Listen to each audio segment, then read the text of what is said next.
changes it is when you actively look in your building and ask, why aren't there more Black people in this building, in this boardroom, in this C-suite? So the allies that we have, what you can do, change the structure and cultures of your companies, of your businesses, of wherever it is you have influence. Start there.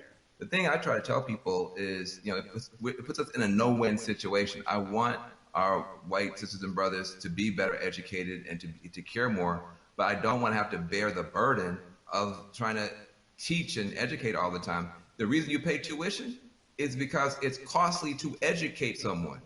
You coming up to me and saying, educate me, that's costly to me emotionally and from a time point of view. Also, I think we have to be very honest.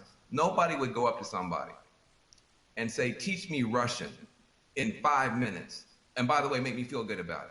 But I mean, you wait, hold on a second. Like, you want me to teach you about racism, which is the history of race in America is just as complicated as Russian. And you want me to teach you that in 5 minutes. And also, if I make you feel bad about it in any way, now I got to be your therapist too. And like you said, soothe you or whatever.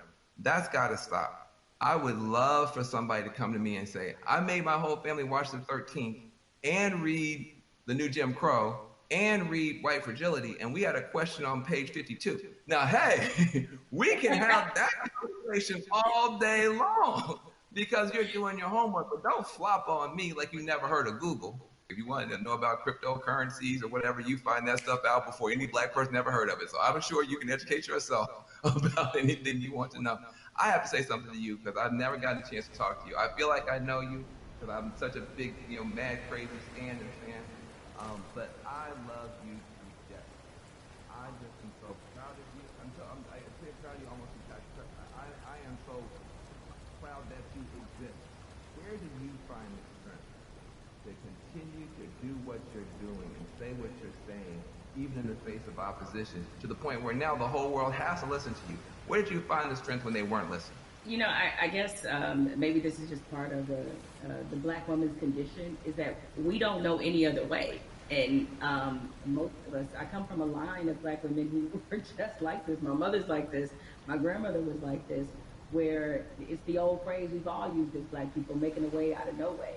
And scream until they hear you. You know what I'm saying? Is that because the opposite, to do the opposite of that is what? Is that I can't even afford to do that. I don't know any other mode but to fight for what's right, but to try to stand on the right side of history, but to speak for people who don't have a voice or a platform as large as mine, because somebody did it for me.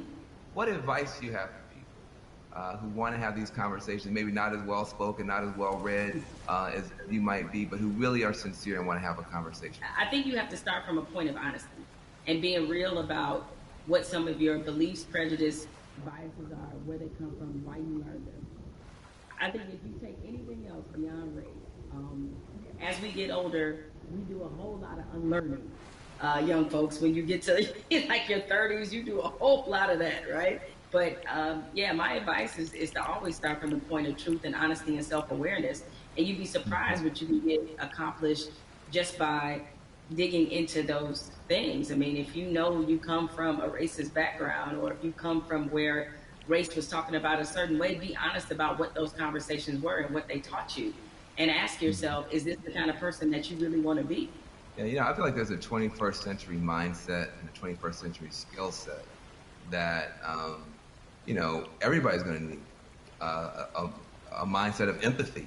I mean, we're going to be dealing with people, every color, flavor, every kind of human being ever born. We all have to deal with each other now. Because of the internet, because of just the world economy. You're going to be competing against people in China and Nigeria. That's just the world. So you have to have a mindset of empathy to really try to understand where people are coming from. You have to have a skill set of listening. If you understand this conversation, you can talk to Black folk and brown folk and Muslims, everybody else. So we're trying to confer a benefit to you. We're trying to make you better. It'll make my life better, but it'll make your life better too. Now, what charity are you supporting? Well, as some people can maybe see my T-shirt, it says support Black journalists, right? The lack of still Black journalists in most newsrooms is pretty appalling. What changed my life and what got me really on the right path in this business was being a member of the National Association of Black Journalists. NABJ is the largest minority journalism organization in the country. the development, the networking, job fair, internships, scholarships, what happens there has changed lives. You know, it changed a lot of people's careers. I mean, people like you, Van, and everybody you want to think of, Roland Martin, Soledad O'Brien. It's just a number of people, Michael Wilbon, that are a part of this organization and have been able to build legacies there. And so it's on us to, again, usher in this next generation of young journalists who, I get it right now, feeling really discouraged when they look at not just what a lot of newsrooms look like, a lot of networks look like, but also we're under the under the shadow of a pandemic right now. So there's a lot of journalists who have lost their jobs. A lot of companies are downsizing. They need a reason to believe and to be in this business. And so NABJ has done so much for my